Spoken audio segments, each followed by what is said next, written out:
we'll take you through some position battles, this time on defense for the Dallas Cowboys. And, of course, we'll start on the interior of the defensive line there. We'll go to defensive tackle here. David Irving, Malik Collins, Jihad Ward, those guys are locks. They are not going to go anywhere for the Cowboys. But then there's a big battle elsewhere. Brian Price, Dayton Jones, Richard Ash, even guys like Lewis Neal, Antoine Woods, and Daniel Ross. They're all battling for 1, 2, I don't think 3, but so probably 1 or 2 spots there. So we'll start off with Brian Price. And of the guys that we're going to discuss here in depth, Price, Jones, and Ash in particular, I feel most confident that he will find a way to nab a spot on the roster. He served as a nose guard last year for Dallas after getting acquired via trade with the Green Bay Packers, and he was exclusive rights free agent, signed a very cheap 2-year deal with no guaranteed money. He is one of the few actual true one techniques, those nose guards on the Cowboys roster. I think he's the most likely guy to make it.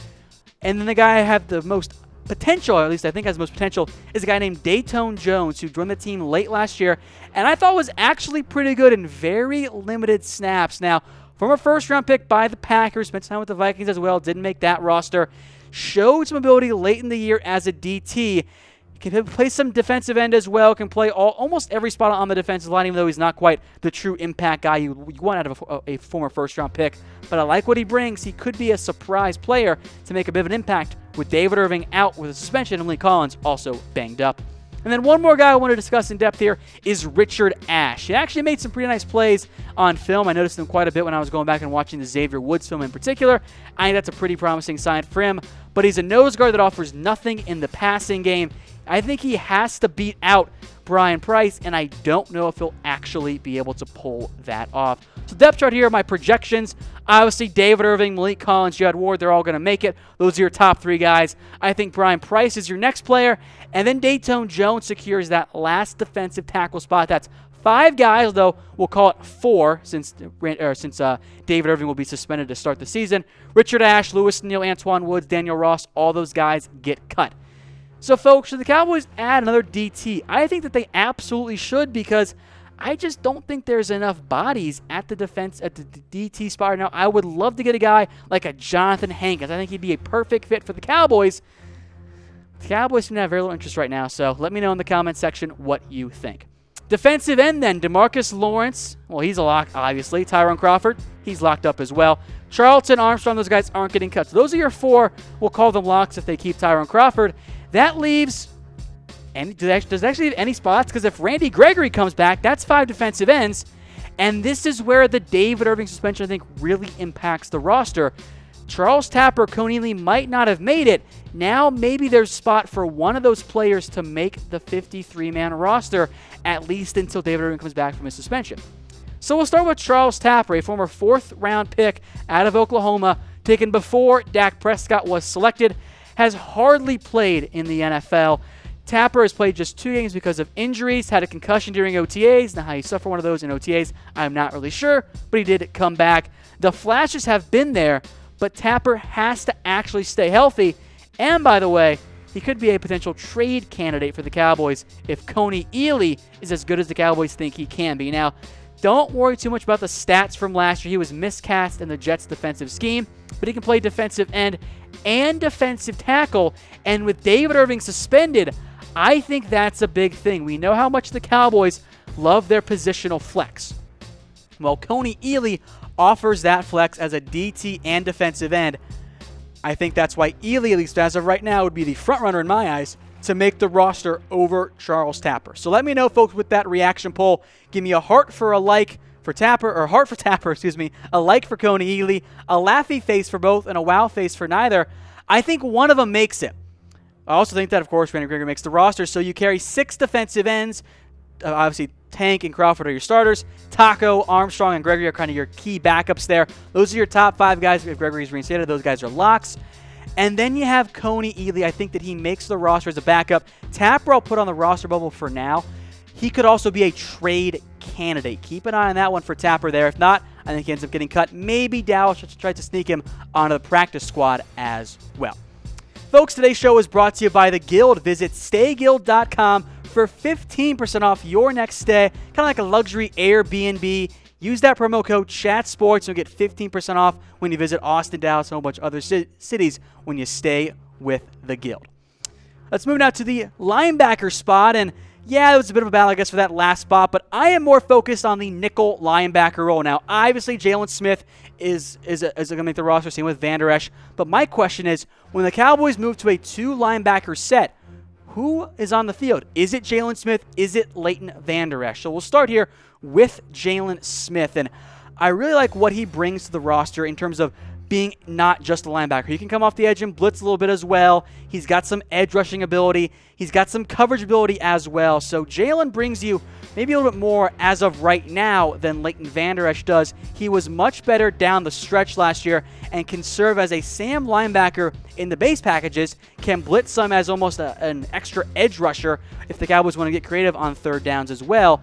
The coverage I thought was fine last year, and he looked better in terms of moving during OTAs and minicamp. That's a promising sign for me in terms of Jaylon Smith being a potential nickel linebacker.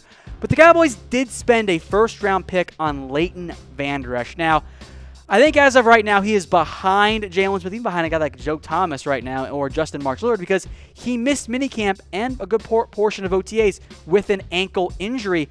The Cowboys view him as a middle linebacker and in base packages when they use the 3 linebacker sets. But in nickel packages, maybe you see Jaylon Smith start the year and Vander Esch takes over more and more as the year goes on. But I'll do this in reality here. You're probably not going to have just one guy there. You'll probably have Sean Lee in the field as often as possible. Jaylon comes in sometimes, Vander Esch on other packages. I'd say they rotate for a good portion of the year. They're both very talented players. That'll set them up, and the Cowboys up for more success throughout the season. But let me know who you think will have more tackles. Give me a heart for Jaylon and a like for Leighton Vander Esch. I'll lean toward Jaylon Smith, but I think it'll be a very close battle. I think both those guys will be near the top of the Cowboys in terms of tackles. If it's your first time watching the show, folks, be sure to subscribe to our brand new Cowboys Report only YouTube channel at chatsports.com/CowboysTV. All the coverage you could want in one spot. The secondary now, and my big question mark at cornerback is, who will be the number 5 guy? Will it be a Marquez White, who is a perfect fit for the Chris Richard scheme and spent last year on the Cowboys practice squad for being a 6th-round pick out of Florida State? I think he is the front runner right now because of his size, but he's also been with a guy like Duke Thomas. He was more or less stashed last year on IR, was pretty good in the preseason, might have actually made the roster if it came down to it, but he doesn't have the ideal size for Chris Richard's defense. That could be the deal breaker as the Cowboys search for that number 5 cornerback role, and I doubt they end up carrying 6th. And there are some undrafted free agents this year. There's Xavier Woods out of Middle Tennessee, and again, he fits the Richard mold at cornerback. He's big and he's long and he's lanky, not the fastest guy necessarily either. There's also Donovan Olumba out of Portland State. Again, can play cornerback or safety based on his size and fits that mold at cornerback as a big, long, lanky guy who's going to do a lot for you. So my projection as we sit right now, obviously you've got your locks there. Cheeto, Byron, Jordan, Anthony Brown, those guys are making the roster. For now, I will give the edge to Marquez White, but this will be a true battle throughout the preseason. White and Thomas, Ward, and Olumba, all 4 of those guys have a real chance to make the roster.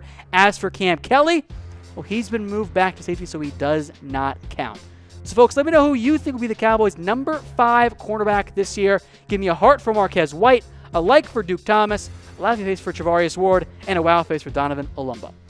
On to safeties now, namely, how are they going to break down the snap counts? Jeff Heath is the first guy we'll discuss here. He played the most snaps of any Cowboys last year, almost by a significant margin, because Byron Jones is now at cornerback. Heath makes a lot of plays for the Cowboys. He's a big playmaker at times, also gets beat far too often. Of course, there's the Oakland game where he knocked the ball to Derek Carr's hands, kept the Cowboys season alive there.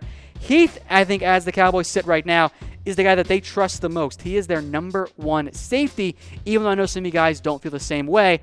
He's just too inconsistent for my blood. As for Xavier Woods, he's the next guy up. I think he's the number 2 safety right now. Most of them, or I should say Heath and Woods, both played mostly free safety when, Woods wasn't at the slot cornerback spot. But he is lined to start this year as a starting safety. I like what Woods brings upside-wise. I think he'll be the number 2 guy with Heath getting those snaps out of anybody. Maybe sometimes on 3rd and short and other sub-packages when it's a rundown, obviously. You could see Dallas pull Xavier Woods, leave him more for passing downs, and then bring in Kavon Frazier and have him be kind of your box safety, your strong safety guy that does a lot of work, almost as a hybrid linebacker at times. I worry about Frazier in coverage, but I think he's a good box safety. I know Rashard might compare him to Cam Chancellor at some point. He's not that type of talent level, but he can be that type of player, a box safety who's very good at what he does in stopping the run. So your top 3 guys in some order are going to be Heath, Frazier, and Woods. But let me know who you think is the Cowboys' best safety. If I'm a betting man, and I am, I'd bet that most of you guys pick Xavier Woods out there. I think he can be the best safety, but as of right now, Heath is the one I trust the most because I just want to see more of Xavier Woods. But by the end of the year, I do think it will indeed be Xavier Woods as the Cowboys' best safety. All right, folks, I'm Tom Downey. Follow me on Twitter at WhatGoingDowney for more Cowboys coverage. If you have any questions, tweet me at WhatGoingDowney. And if you missed anything, don't worry. We'll play it again here in just a second. Until then, we'll see you next time.